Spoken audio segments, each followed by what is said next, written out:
From the studios of NBC 12 and ABC 25, this is First Coast News at 11. My heart is just really heavy. This has been a very difficult time for me, my constituents. If you commit a crime, you should be brought to justice. Our leaders do not have to be perfect. We chose as a community Congresswoman Brown, and that's who we're going to stand behind, and that's who we're going to take the victory. I believe that she is a victim and not the perpetrator. And with that, I will see you in court. We have no further comments today, Shane.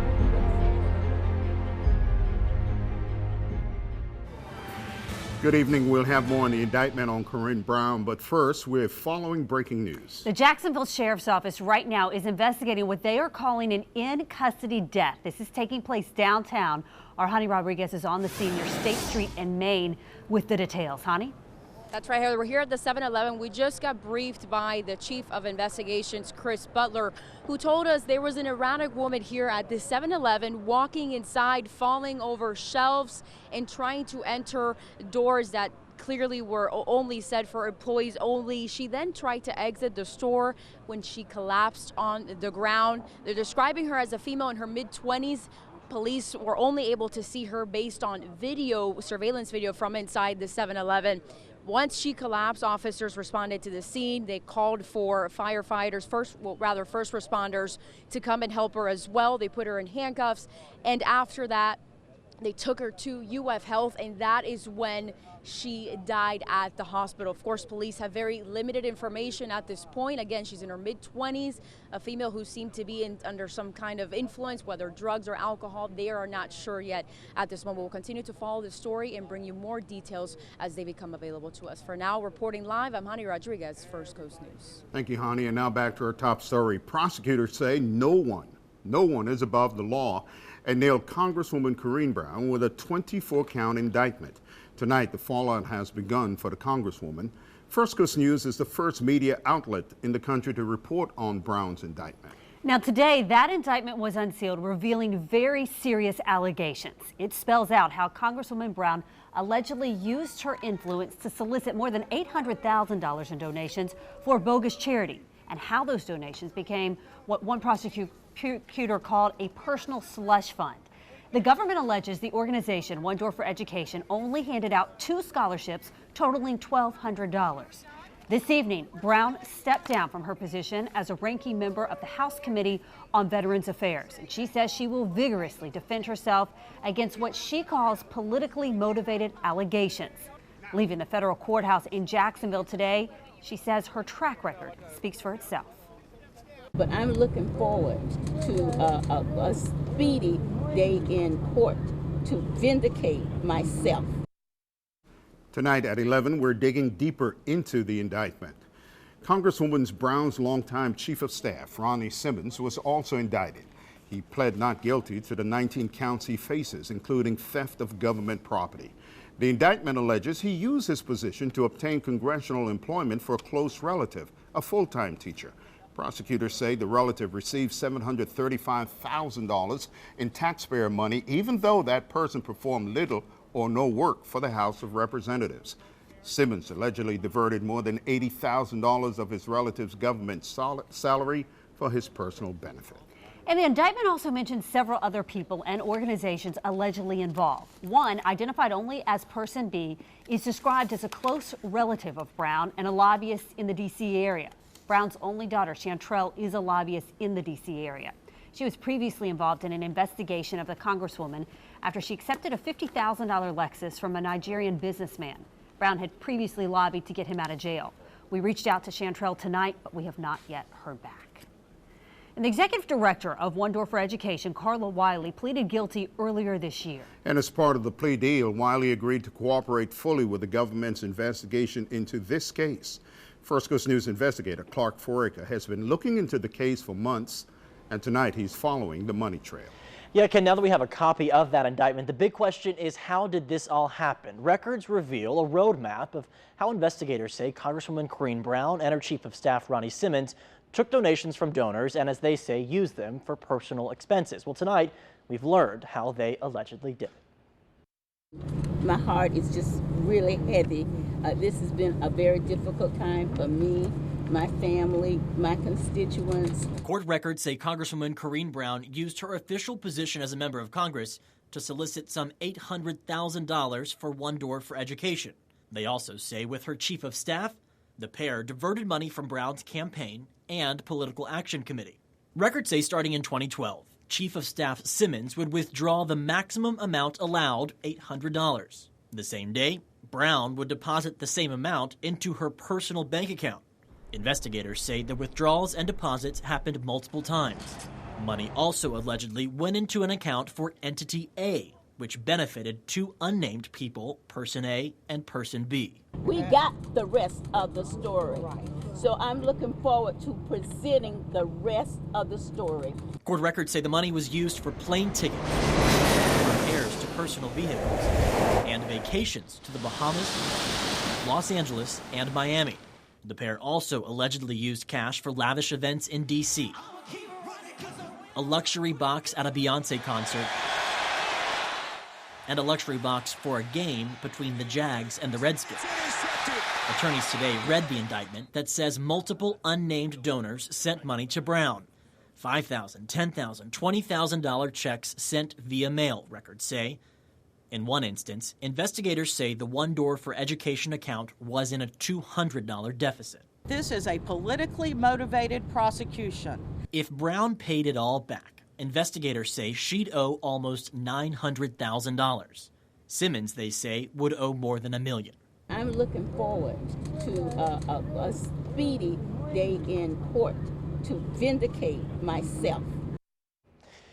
Attorneys said today in court they outlined the possible maximum sentence Brown could face. And while that's many times not what a suspect gets, if convicted on all counts and sentences run concurrently, Brown could face more than 350 years behind bars and owe more than $4 million in fines. In the newsroom, I'm Clark Foraker, First Coast News.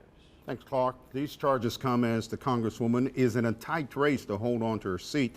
She told us she's been in Congress 24 years, first as the representative from the 3rd Congressional District. Then in 2013, she became the Congresswoman from the 5th District. And today it was announced that her trial is slated for the first week of September after the primary election. And despite being indicted, Congresswoman Brown can still serve in Congress and run for re-election. Tonight, Stephen Dial has reaction to the indictment from Capitol Hill.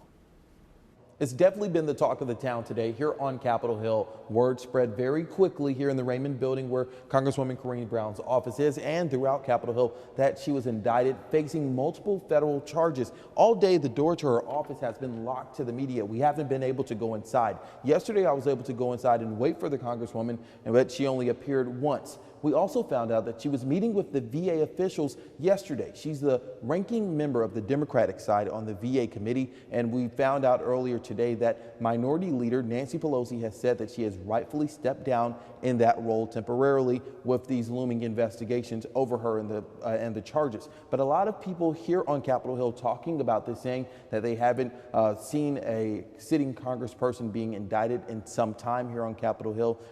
We reached out to the House Ethics Committee, who actually wanted to investigate the Congresswoman, but they were told by the Department of Justice to hold off. We went to their office today. They had no comment. We are still waiting to see if any of the Florida delegation will give any comment. On Capitol Hill, Stephen Dial, First Coast News. Thank you, Stephen. And tonight, Congresswoman Brown released this statement saying in part about stepping down from the House Committee on Veterans Affairs that to avoid potential distractions from the important work of this committee, I will temporarily step down from my duties as ranking member. And she went on to say, I am certain this will not be a distraction from my service to the people of Florida's 5th Congressional District who elected me, and I am confident I will be cleared of these charges. And tonight, Congressman Ron DeSantis, a Republican, stopped by First Coast News right after arriving home from D.C. He weighed in on his colleague's indictment. When people do get indicted, even if they're sitting members, they don't get expelled from the body. They're allowed to defend themselves and try to vindicate themselves. And that's a right that should be afforded to every citizen. But I can tell you this, and she can still run for election. But if convicted on these charges, they're serious, and that will result in her being expelled from the Congress. Earlier tonight, I spoke with attorney Richard Kurtz, a former prosecutor, to break down the charges against Brown and what would be next if she's convicted. One of the things that's going to have to come out is the people that donated this money. Are they entitled to restitution? Are they entitled to get their money back? And as a result, if this were to work out for either a plea or a sentence of any sort, that will be the question. The next question would be is how much money should be returned to the donors and how much money was utilized in good faith for the proper cause. We just don't know the answers to those things yet. And outside of the federal courthouse this afternoon, standing beside Congresswoman Brown was her pastor and bishop here in Jacksonville, both saying that they are praying for her. We stand by her. We pray with her. We pray for her. An indictment is certainly not a conviction. Now, not all pastors who came to the federal courthouse today came to support her. Pastor Anthony Beeks owns a local insurance company. He says he discovered months ago that $8,000 had been written from his company's account to the bogus charity One Door for Education without his permission. Us as pastors, we have to take a stand against any type of corruption. You notice when the little child was shot and killed, we had a prayer vigil, and we asked for those who had committed that crime to be brought to justice. I just feel like if you commit a crime, you should be brought to justice. Now, Beeks said he could have used the money given to the charity to help pay for his daughter's college. There's a lot of information in the case against Congresswoman Corrine Brown. She was in court today facing 22 of 24 federal charges, all related to her alleged involvement with this fake charity. She pleaded not guilty, and her trial is expected to begin September 6th. That's 1 week after the state primary. Brown is currently seeking re-election in Florida's 5th District. To read the full 53-page indictment against the Congresswoman, you can find it on our website at firstcoastnews.com. Turning now to the latest in Dallas. As the protest ended, began firing upon our officers, ambush style. We're trying to put forth a rational solution to an irrational problem.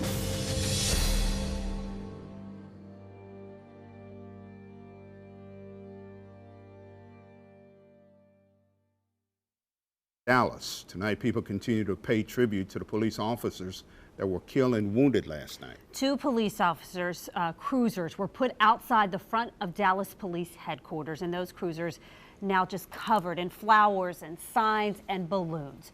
5 Dallas police officers were killed, 7 others wounded in Thursday night's shooting. The suspect was killed after police used a bomb robot to detonate a controlled explosive.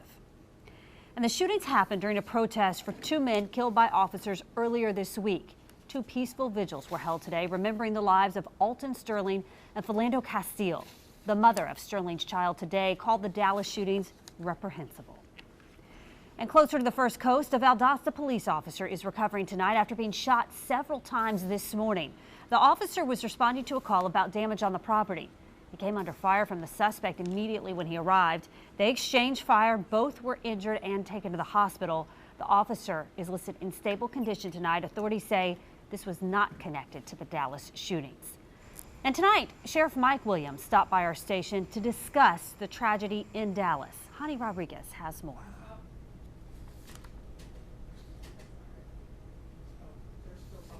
Core of what we do is to help people in our community. Sometimes it doesn't look like that, I quite frankly, but at the end of the day, it really is about, a bunch of men and women who put their lives on the line every day for our community. Especially for those who gave the ultimate sacrifice. 5 Dallas police officers and 1 DART transit officer gunned down when a sniper ambushed them during a street protest on Thursday night. On the First Coast, St. Johns County Sheriff David Shore also shared his thoughts on YouTube. I mean, remember last night, those cops that were killed and were sniped last night, they were out protecting the people that were protesting against them. He also explained why his officers will not be wearing a black shroud over their badges. We're going to wear a red shroud. And the reason we're going to wear a red shroud is because, quite frankly, we're beyond sad in our profession. We're mad and we're angry. But Sheriff Shore and Sheriff Williams both agreed. I think it's important for us as a community to recognize what the men and women do every day and honor that when we have an opportunity to. That was Hani Rodriguez reporting tonight. Well, Well, school's out. Yeah, it is. But the grades are in. A new report showing schools across the First Coast are seeing improvement. And beating the heat, how one city is helping its firefighters stay cool in a unique way. And dangerous heat, not just by day, but by night. Still 91 degrees out there. Even hotter tomorrow. I'll let you know how hot we get.